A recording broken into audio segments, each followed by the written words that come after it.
Hi, I'm Angus and I'm from Warragong. We also have Waiuna Merino Stud here. Today we are going to have a look through some sheep. I've got my rams here and also they're running with wethers of the same age. When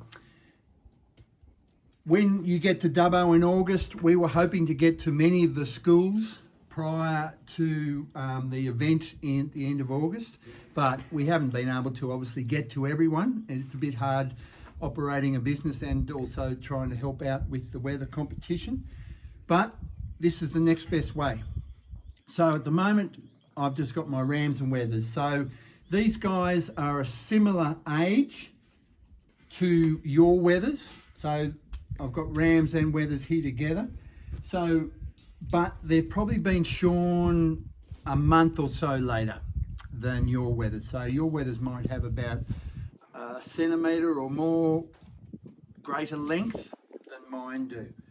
So what we're looking for when we're going to be judging them at Dubbo as a team, we're looking for conformation and uniformity. When you want to put your wethers together, if you're going to sell them as a group, we want to be able to look at them and say, yep, I want to bring them to my place because, yeah, they're all a similar size and they're all the same type of wool.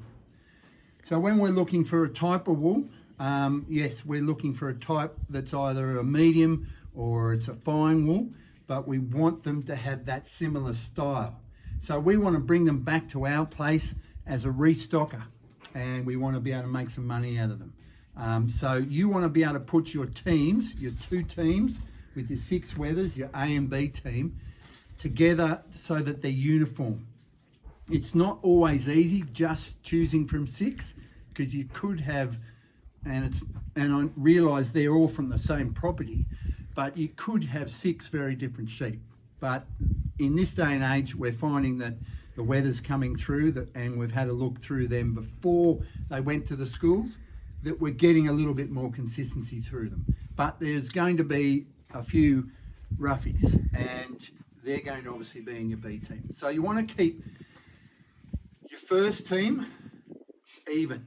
So we're looking for size.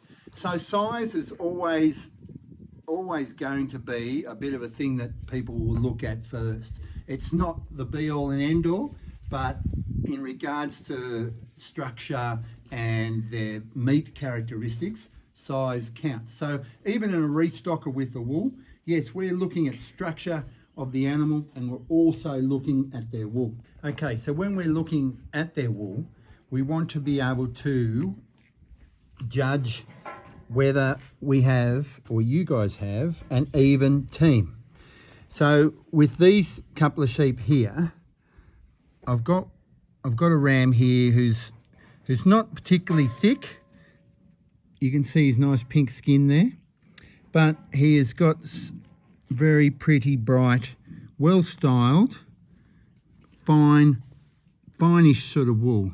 There is some broad runners. So when I say runners, broader runners, it's the staple here that's got a more broader definition of crimp. But still, he would test around that 17 micron. The fella next to him is I'm not going to say he's more of a medium wool. He is more of a medium wool, and he's potentially more even. He doesn't necessarily match up in the wool to that guy. It's just a different style of wool. Now, you're going to find that you're going to have that variation in your wethers, and that just happens, and there's not much you can do about it. And it's also a bit to do with your environment. You can see on the tips of these guys that they fair bit of condition in this guy that's finer, and not as much condition in the wool as the guy that's a little bit bolder. So what you want to be able to do is even those teams up so that your styles of wool are similar. They don't have to be exactly the same, but they just need to be close and similar. So potentially, if I was buying your wethers and shearing them in a few months when they had longer wool, then I would be putting the wool into the same bin. Okay, your wethers are by Egelabra. So they are from Egelabra and one of Egelabra's properties. So they are by Egelabra rams, and Egelabra is a merino state, and the merinos were the original sheep that came to Australia, and from there, over the years, the Pole Merino came into existence. So on my property here, we have both merinos and Pole Merinos. So you can see with these two wethers here, this fella would have had potentially a merino mother or a merino father, as in the father had horns or the mother was a merino by a merino ram. This fella would have had either both a Pole Merino mother and a Pole Merino father. So he has no horn at all, just an indent there. The wethers will have horns, probably not as bad as his.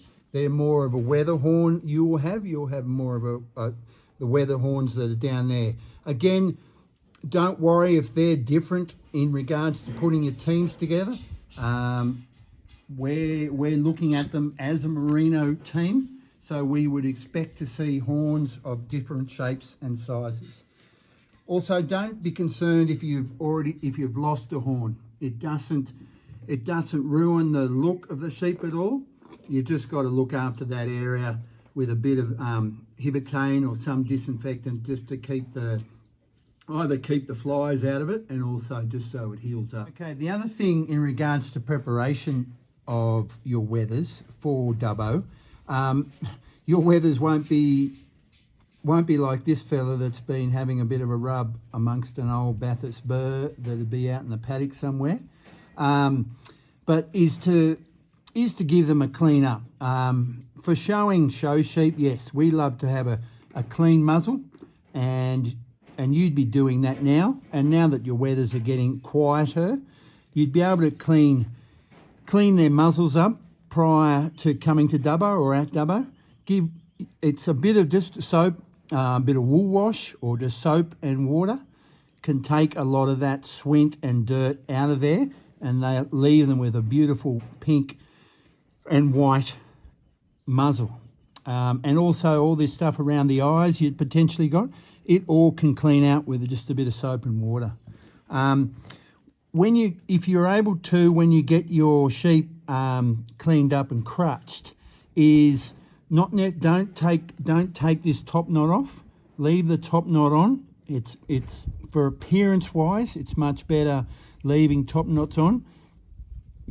A good way to do it, just to clean up, is to clean this wool just below the eye. If he has a particularly large amount of wool over the eye, yes, remove half a comb's worth or a shear, just a bit of a cut of the shear, just remove that wool over his eye so he's got a clean look and face, because the wool, by the time Dubbo comes around, is going to be longer.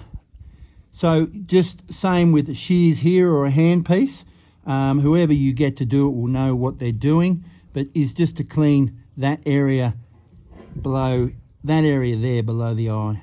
It just cleans it up and makes it better. Okay, we'll go around to the back of the sheep. So what we're looking for is a nice small market crutch or a pocket crutch. It's just a small amount of wool. We don't want a full crutch. Some schools in the years gone by have had a full crutch. And by a full crutch, I mean they've done your person doing the crutching has cleaned out all the inside leg, around the backside here, and then done a whole hand's piece worth over the top of the tail. That's a full crutch.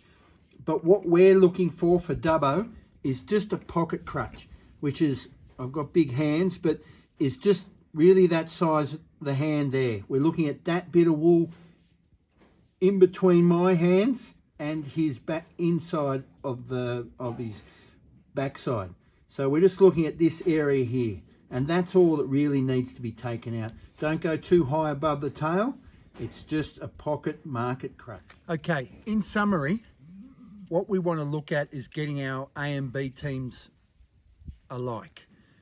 The A team is your top team, B team is your seconds. So what we went through earlier in the video, we were looking at the style and definition of the wool. I'll put a still up on the video that you're able to see what I'm talking about in regards to the style.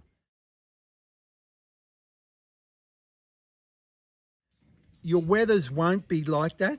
Some will be finer, some will be more medium, or some will be bold like that still picture shows.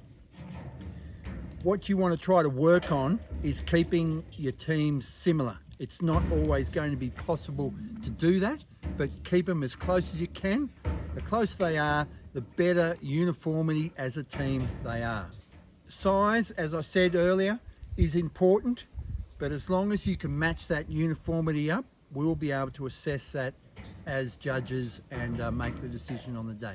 So we're going to ask you questions as well as we go along and look at the sheep on the Tuesday while they're in the wool.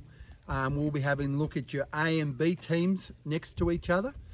And we're going to be asking you questions about your climate and your environment, how much rain you've had for the season, what sort of feed they've been on, how you thought they've reacted to that feed, how they've behaved as a team of sheep.